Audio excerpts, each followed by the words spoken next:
Now, this is fantastic news. We talked about this on Outsiders. There hasn't been a great deal of coverage on this topic in Australia, but Irish voters have overwhelmingly voted down two proposed changes to their constitution. The changes were concerned with references to family and proposed altering things like the state recognises the family as the natural, primary and fundamental unit group of society.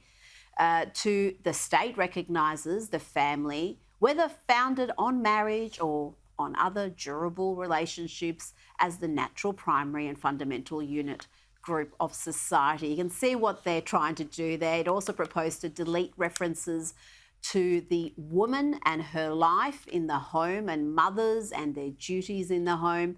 But both changes were rejected in what some Conservatives, such as No campaigner Maria Steen, call a rejection of wokeism in Ireland. Clearly a rejection by the Irish people of the political elites, NGOs like the National Women's Council, who are funded by public monies and who really pushed the government to run this referendum.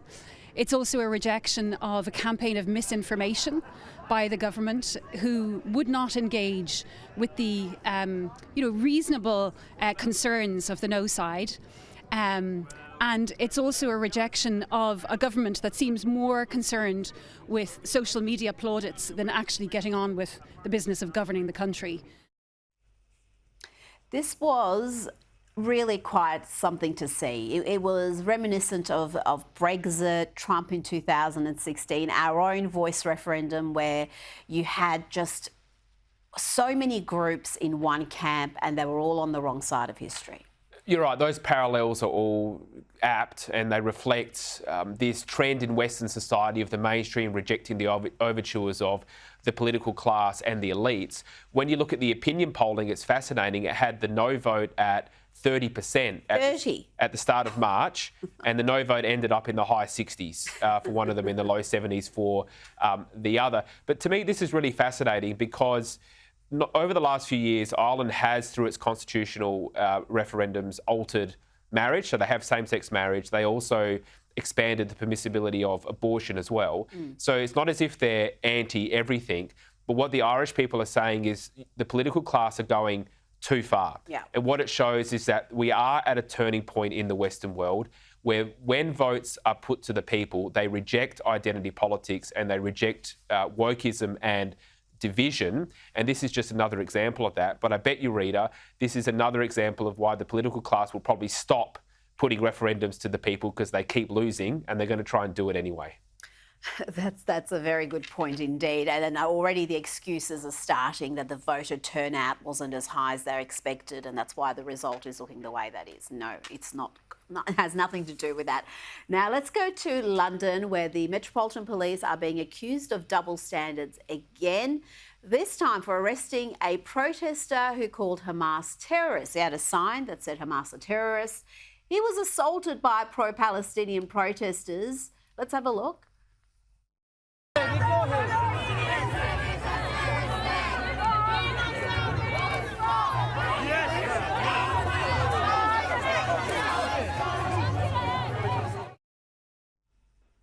So we see the man there assaulted, manhandled, but what did the police do? They rush him away and then arrest him.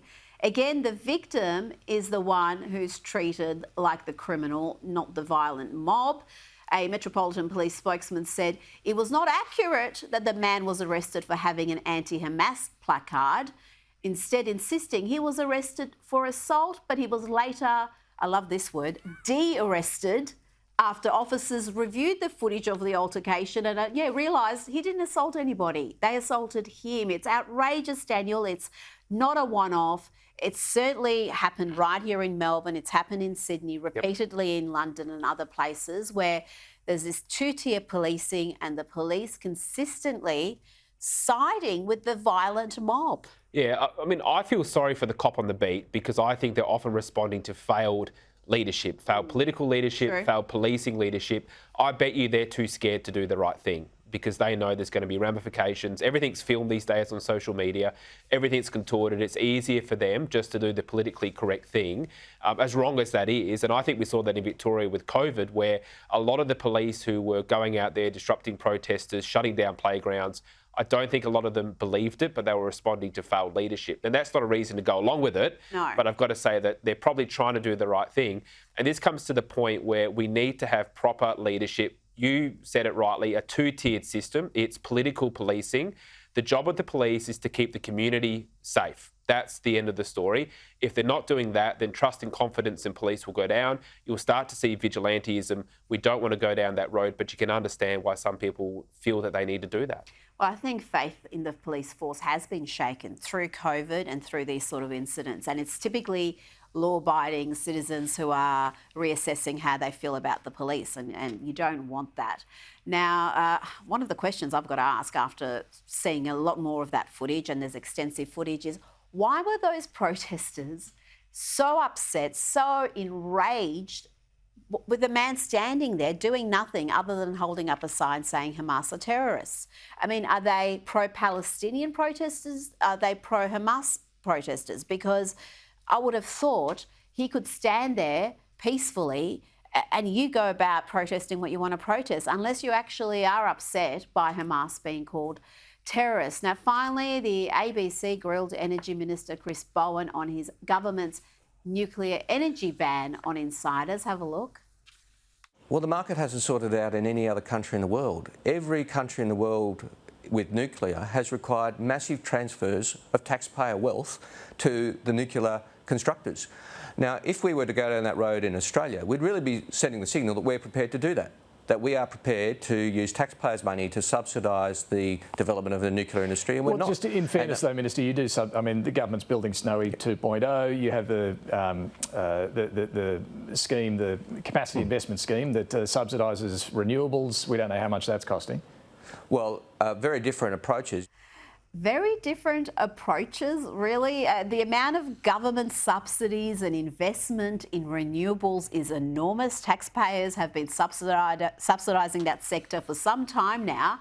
How can this double standard exist when any sort of subsidy of nuclear is frowned upon? Well, Chris Bowen's struggling there, and good on David Spears for asking a couple of tough questions of him.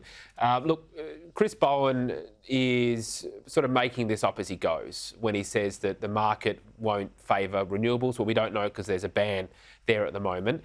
He's, I think, the first federal energy minister in a long time to oversee blackouts, which we had in Victoria. That was a direct result of the net zero policies, which are pushing off baseload power supply at the expense of reliability on the grid. Clearly, we need to have a debate about nuclear. We need to remove the ban on nuclear to see if it's viable in this country. We also need to fix the system now. We've got a problem in the system right now, which means we need more coal-fired power and more gas in the system that can provide that baseload power. But instead, the government is still committed to this renewables-only, renewables everywhere policy that is driving bills up and businesses offshore. Daniel Wild, thank you so much for your time this evening. Thank you.